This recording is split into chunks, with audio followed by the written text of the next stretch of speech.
ए मर्दे तो उनका लइका ककरी खरबूजा पर ढेर जोड़ देना हम बुझ गए।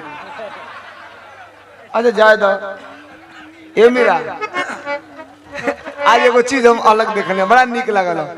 जौने जौने का तू मनो भाव में रहत रहलू हारमोनिया ला मास्टर था ओसे 10% बढ़ के भाव में रहत रहला बड़ा निक लगल। आज पीछे से देखत रहनी दरकचत रहला एकदम इतना पीछे से। जय हो भैया। 100 रुपया नमस्ते प्रणाम हो। आपने किया है हो सकता है यहां बैठने वाला शख्स 2-4% लोग मेरी भावनाओं के समर्थक ना हो, ये भी हो सकता है। लेकिन मैं आपसे जो कुछ भी कहूंगा हो सकता है जो मुझसे सहमत ना हो, मैं उनसे हाथ जोड़ के निवेदन करूंगा कि जो मैं एविडेंस आपके बीच में दूंगा, जो मैं प्रमाण आपके बीच में दूंगा, आप उस प्रमाण से जरा सहमत होइएगा तो मेरे बातों का समर्थन कर दीजिएगा, नहीं होइएगा तो मत करिएगा। रात को 10:30 बज रहा है और आपने हमें आदेशित किया है कि एक गाना आदरणीय अखिलेश यादव जी का हो जाए, यही ना आपने कहा है। माताएं बहनें आप बैठे रहना, जाना मत। 2 मिनट के बाद बिरहा आपके बीच में रखूंगा। शायद आपको नहीं पता है सच बोलना आज के दौर में मना हो गया है। सच बोलेंगे कब मुकदमा लिख दिया जाएगा कोई नहीं जानता। सच बोलेंगे कब जेल चले जाएंगे कोई नहीं जानता। लेकिन इस परिवेश में भी रात को 12 बजे, 1 बजे, 2 बजे, दिन में 12 बजे जब आपका आदेश होता है 2000, 4000, 10,000, 50 लोग, 5 लोगों में भी जब आपका आदेश होता है तो इनकलाब पैदा करके और आपके समस्याओं को आवाज बनाकर अपने गीतों में रखकर सरकार के सामने खड़ा होकर सीना ठोक के इनकलाब पैदा करके अखिलेश यादव जिंदाबाद करने का काम करता हूं। मेरा नाम धर्मेंद्र सोलंकी है। और सुनो आप, जब आपने आदेश कर दिया तो सुनिए 2 लाइन। 2024 के लोकसभा का चुनाव खत्म हुआ और मैं दिल्ली था और मेरी भी इच्छा थी कि दिल्ली संसद भवन में जरा बैठा जाए। एक माननीय सांसद जी के सौजन्य से एक कौन है पीछे बोल रहा है, उल्टा बोल रहा है, कौन है भाई? थोड़ा बंद करिएगा यूट्यूब अपना बंद। शाम को हाउस बंद हो गया था, थोड़ा सा सुनिए, मैं जो कह रहा हूं उसको सुनिएगा, छोड़िए। बाहर आया तो एक पत्रकार हमसे मिली, महिला थी। उन्होंने कहा सोलंकी भाई जरा 2 मिनट आपका इंटरव्यू लेना चाहती हूँ। तो हमने कहा चलिए मैडम दे देता हूँ। तो कहीं कहा, हमने कहा जहां आपकी मर्जी खड़ा करा लीजिए। सड़क पे खड़ा हो गया।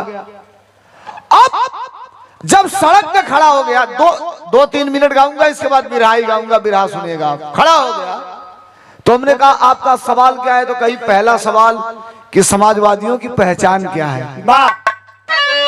हमने कहा हर आदमी जो समाज की अच्छाई बुराई को जानता है वो समाजवादी है।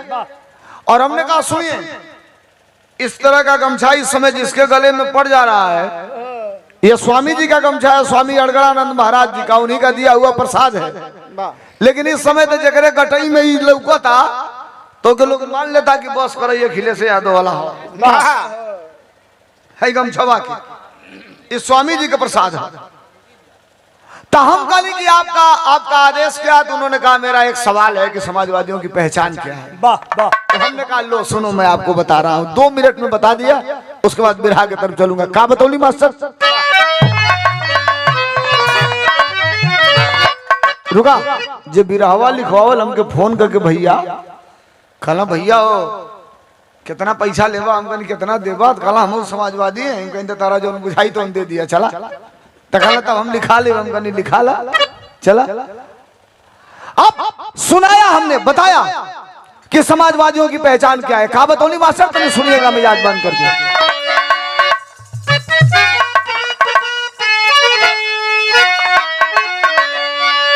कि जब चले तान का सीना अरे अपन के लड़ा जुर्म से भागी। समाजवादियों की पहचान, खड़ा होकर हमने कहा कि 1 मिनट सुना दूं, तो उसने कहा कि नहीं 1 मिनट मत बताइए, गाना गा के सुनाइए। 2 लाइन केवल आपके बीच में जरा सुनिएगा, ये लाइन सुनिए मैं कहने क्या जा रहा हूं। कहा बताऊं कि जब चले तान का सीना अरे अपन का लड़ा जुर्म से भागी। अच्छा एक बार हाथ हैंगा एक बार हैंगा, तो कहीं क्या कर रहे होंगे उनका बिरहिया है जा। हम उनके गौले का स्टाइल ही है कि जितना तेज बिरहिया बोलेगा उतने तेज हाथ हो चलेगा। थोड़ा सा भाई समझ के रहिएगा, माइक लगाई है।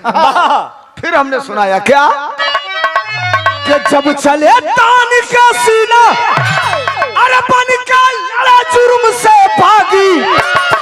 तो समझ ही जइहा समर्थन चाहूंगा आपका बस केवल 2 लाइनों पर, उसके बाद बिरहा की तरफ लेके चलूंगा। सुनिएगा, यही कहा लगे कि धर्मेंद्र सोलंकी सही कह रहा है, तो समर्थन अगली लाइन पर आप तय करेंगे कि यही 1 लाइन पर ये बंद कराएंगे कि 1 लाइन और सुनेंगे। यही कहा क्या, अरे जब चले तान का सीना अरे पानी का लड़ा जुर्म से भागी। तो समझ ही जइहा समझ जइहा हो उहे हवे समझ जइहा हो उहे हवे समाजवादी समझ जइहा हो।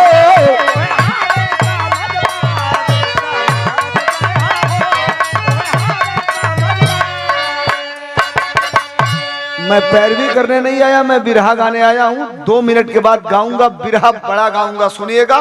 लेकिन कोई आदमी ऐसा भी होगा जो मैं गा रहा हूँ लोगों को अच्छा लग रहा है, कुछ लोगों को नहीं लग रहा होगा, लेकिन साहब सुनिए, कलेजा पर हाथ रखिए, कलेजे पर।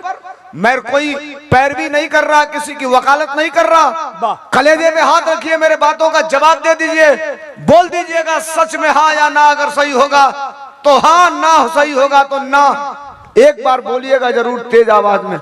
इतने लोग बैठे हैं, 2012 से 17 तक उत्तर प्रदेश में अखिलेश यादव की सरकार थी। कलेजा पर हाथ रखकर बोलिए, यूरिया खाद बोरा में को किलो मिलत रहे पहले? को किलो आयो, को किलो के 45 हो रहा है भैया। पुरान माल वाला हूँ मैं। पुरान माल किलो ला लो का 40 हो गई, 40। प्रवक्ता ये जो टेलीविजन पे डिबेट नहीं होता है, तो एक लोग थे सरकारी पार्टी के, हमने कहा भाई आप लोग तो चोर हो। कहा चोर कैसे कह दिए? हमने कहा 10 किलो खाद आपने बोरा से चोरी कर लिया। तो कहा चोरी नहीं किया, वो जनवा भारी रहा 50 किलो, तो में से 10 किलो निकाल के हल्लुक करके 40 किलो कर दिया।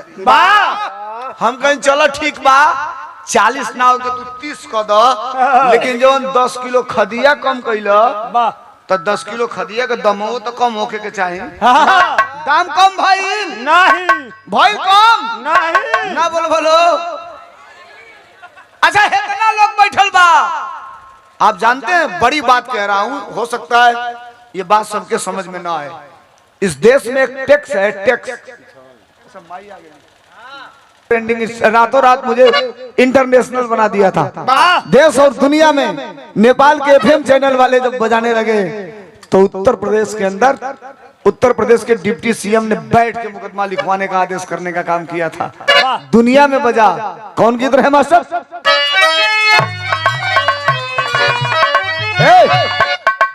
रुका, कितना लोग कहेला कि सोलंकिया अंड बंड बोलेला। वाह वाह, यूट्यूबर भाई हो लो, अंड बंड बोलता नहीं। इस देश में एक टैक्स है, मैं कह रहा था कि लोग नहीं जान पाएंगे, मुझसे जानिए, जिसका नाम है जीएसटी। आप लोग कहते हैं कि टैक्स देना जरूरी है, हमने कहा दीजिए, लेकिन जानते हैं जीएसटी के बारे में एक बात बताऊं, ये भारत के लोग, सरकारी लोग चिल्ला चिल्ला के कहते हैं जीएसटी देना चाहिए। ठीक है, लीजिए, कितना बा? हीरा खरीदेंगे तो उस पर है जीएसटी 3%। वाह, हीरा खरीदेंगे तो जीएसटी टैक्स है 3%। और साइकिल खरीदेंगे, मोटरसाइकिल खरीदेंगे तो उस पर है 28%। वाह यूट्यूबर भाइयों, हीरा कौन खरीदता है? बड़े बड़े व्यापारी, अडानी अंबानी। वाह साइकिल कौन खरीदता है? हम, आप, यहाँ बैठा हुआ हर आदमी। ये बताइए, हीरा खरीदले पर 3% और साइकिल खरीदले पर 28%। ये साहब ये ठीक बा? नहीं खे ठीक। यही है हमको हिला। जो अच्छा करे उसको अच्छा करिए, न करे उसके बारे में बोलिए। सच कहना अगर बगावत है तो मैं भी एक बागी हूँ। वाह